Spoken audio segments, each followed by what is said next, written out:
Iglesia de Cristo Maranata te presenta Verdades que Edifican, con nuestro pastor general, Jorge Juárez.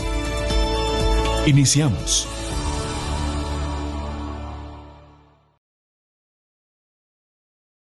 Buenas noches, hermanos. Estamos nuevamente hablando acerca de las finanzas en su casa, las finanzas en su familia. Esperamos que Dios le esté enseñando y le esté hablando a través de estas cápsulas de consejos cristianos acerca de las finanzas. No todos lo conocemos, no todos somos perfectos, pero debemos de conocer los principios bíblicos acerca de las finanzas. Hemos hablado de la libertad financiera, hablamos del contentamiento y hablamos acerca del ahorro y las inversiones en las cápsulas anteriores, pero generalmente no existen esos excedentes, generalmente no tenemos esa capacidad de ahorro. Generalmente estamos pasando por dificultades económicas, sobre todo en economías como las nuestras, países como los nuestros. Estoy hablando de economías en general, Latinoamérica, ¿verdad? Países que no se han desarrollado a un nivel donde haya suficientes ingresos en las familias. Es difícil pensar que una familia no pasa por problemas económicos en alguna etapa en la vida de la familia, en su infancia, en su juventud, o ahora que usted está a cargo de su hogar, o en el futuro. Habrá necesidades económicas, y de eso vamos a hablar los siguientes 10 minutos. Usted y yo tenemos que tener claro, querido hermano, que la mayoría de nuestros problemas financieros, no todos, pero sí la mayoría, son por violar principios bíblicos. Usted debería conocer esos principios bíblicos. En primer lugar, ni los conocemos. Usted no conoce lo que dice la Biblia acerca de las finanzas.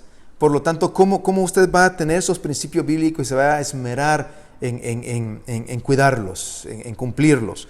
Usted y yo deberíamos de conocerlos y no violarlos. Hay principios bíblicos elementales que vamos a ver en esta serie de estudios. Pero cuando hay problemas, querido hermano, en la familia, hay desánimo. Hay desánimo y usted no solamente tiene el problema meramente en sí, que puede ser una deuda no pagada, puede ser unos acreedores que le están llamando a las 8, según nuestra legislación, no le pueden llamar antes de las 8 de la mañana. A las 8 de la mañana en punto cae la primera llamada, ¿verdad? Son sistemas automáticos que están programados para estarle llamando y le direccionan la llamada a un ejecutivo que le está cobrando, y eso genera intranquilidad. Pero no solamente el mero hecho de la deuda no pagada, sino que genera problemas en la familia, genera una carga emocional fuerte. Hay problemas de ego, porque usted, hermano o hermana, usted sabe que usted es el proveedor o la proveedora en casa, y cuando no logra hacerlo, hay inseguridad en usted. Y no solamente eso, después comienzan a haber reclamos, comienza a derivarse otra serie de problemas en casa. Y creo que todos hemos pasado por eso en algún momento de nuestra vida. Hay gente que llega a tomar una decisión drástica, aún cristianos, nacidos de nuevo, de quitarse la vida a raíz de esto. Y eso nos lleva a un tema que no es para tocarlo en esta serie, acerca del suicidio. Pero es importante reconocer que cuando los problemas adquieren una intensidad o una profundidad, hermanos, a niveles donde ya no se soportan, hermano, hay gente que atenta contra su vida. Tuve la ocasión en la crisis del año 2008, la crisis hipotecaria. Usted se recordará que todos nuestros países se vieron contagiados por esa crisis. Llegué yo a un banco y vi en otro país, fui por cuestiones de mi trabajo, y cuando llegué a reunirme a este banco, vi el ejército en la puerta y pregunté por qué había el ejército en ese país. No era común. Y me dijeron que había llegado un cliente a asesinar a su asesor de inversiones, porque había perdido todas sus inversiones. En esa misma institución me contaron alguien que se lanzó a las líneas del tren, se quitó la vida porque había perdido todo lo que había acumulado. Hay problemas financieros, vienen problemas a la familia, y debemos estar preparados nosotros para cuando eso ocurra. Los buenos creyentes encontramos que en medio de esos tiempos difíciles nuestra fe crece más y madura aún más. Son parte del plan de Dios. Muchas veces no siempre fueron originados en el corazón de Dios. A veces simplemente estamos cosechando lo que sembramos. Pero eso no quiere decir que ese problema haya escapado del control de Dios, que haya escapado de las manos de Dios. La palabra de Dios dice que ni un pajarillo cae al suelo fuera de la gracia de mi Padre que está en los cielos, dijo Jesús.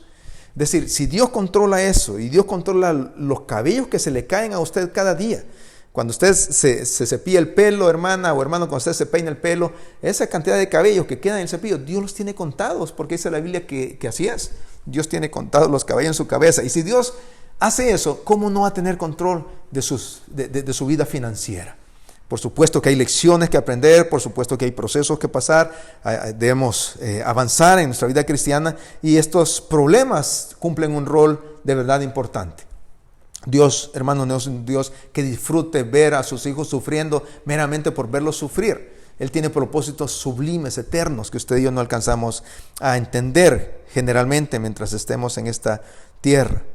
La mayor amenaza en nuestro servicio a Dios es que nos desviemos por el éxito. Entonces Dios permite las crisis financieras. Mire, Mateo 6:24 dice: ninguno puede servir a dos señores, porque o aborrecerá al uno y amará al otro, o estimará al uno y menospreciará al otro. No podéis servir a Dios y a las riquezas. Entonces, hermano, la prueba financiera tiene un propósito en el plan de Dios. Es asegurar en su corazón de que usted sirve a Dios y no a las riquezas. Y eso lo hace Dios, la herramienta principal o por excelencia que Dios ocupa con nosotros, hermano. Iba a decir lamentablemente, pero no, es una bendición. Hermano, son las pruebas, son los problemas.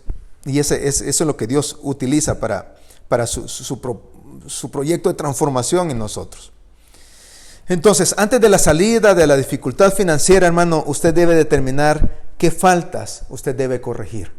¿Qué principios usted ha estado violentando? ¿Qué cosas, hermano, usted tuvo que haber hecho diferente? Y vuélvese a Dios en el momento de su necesidad.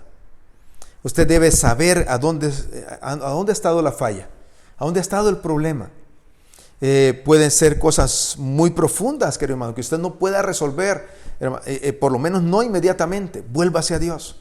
Vuélvase a Dios en su momento de necesidad. Busque dirección del Señor. El Señor le va a sustentar y el Señor le va a mostrar sus propósitos. Afirme su fe y su obediencia en medio de ese proceso.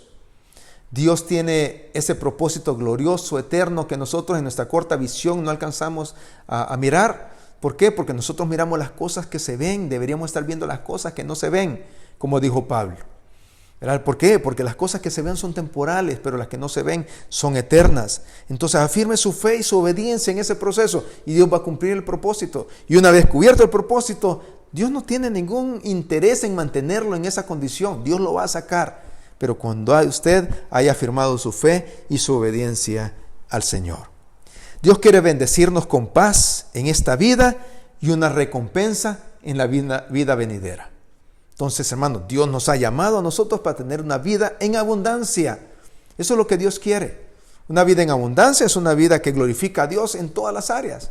Una vida que no quiere decir que no tiene problemas, sino que en medio de la dificultad, en medio del problema, estoy glorificando a mi Señor. Eso es lo que Dios quiere con nosotros, bendecirnos con paz, y esa paz que sobrepasa todo entendimiento llena nuestros corazones, aún en medio de la prueba, de la dificultad. Hay gente que se goza más teniendo esa paz en la escasez que muchos en la abundancia. ¿Verdad? ¿Por qué? Porque esa paz no la puede dar la abundancia, tampoco la puede dar la escasez, solo Cristo la da. Debemos creer que el deseo de Dios es bendecirnos, y hasta que Dios a mí me convenza de lo contrario, yo no voy a aceptar el fracaso como parte del plan suyo para mi vida. A menos que Dios me lo haya convencido. Mi hermano, hay un llamamiento de Dios a la pobreza, yo creo que sí lo hay. Pero yo no conozco en mi vida actual a alguien que tenga ese llamamiento. Como Juan el Bautista sí lo tuvo, como probablemente Pablo lo tuvo. ¿En qué se demuestra ese llamamiento a la pobreza? Es un gozo, hermanos, inefable y glorioso, aún en medio de esa pobreza, de estar haciendo la obra de Dios. Si usted no está convencido que Dios, hermano, le llamó al fracaso financiero, permítanme llamarlo así, a esa pobreza que podemos estar atravesando, hermanos, no se conforme a eso. Busque el plan de Dios, el propósito de Dios, hermanos, alíñese con los principios de Dios, hermanos, y Dios lo va a sacar de eso. Termino leyendo Hebreos capítulo 11, versículo 6, dice: porque sin fe es imposible agradar a Dios, porque es necesario que el que se acerca a Dios crea que le hay y que es galardonador de los que le buscan. Sin fe es imposible agradar a Dios. En medio de su prueba, en medio de su problema, de su necesidad financiera, hermano, tenga fe y así va a agradar a Dios. No va a pecar en medio de la prueba y usted va a librar a sus hijos, a su familia, hermanos, de pecar en medio de la prueba. Bueno, querido hermano, vamos a avanzar el día de mañana hablando de ciertos pasos para la libertad financiera. Así que no se lo pierda. Bendiciones. Iglesia de Cristo Maranata presentó Verdades que Edifican con nuestro pastor general, Jorge Juárez. Te invitamos a que nos sintonices de lunes a viernes a las 9 de la noche.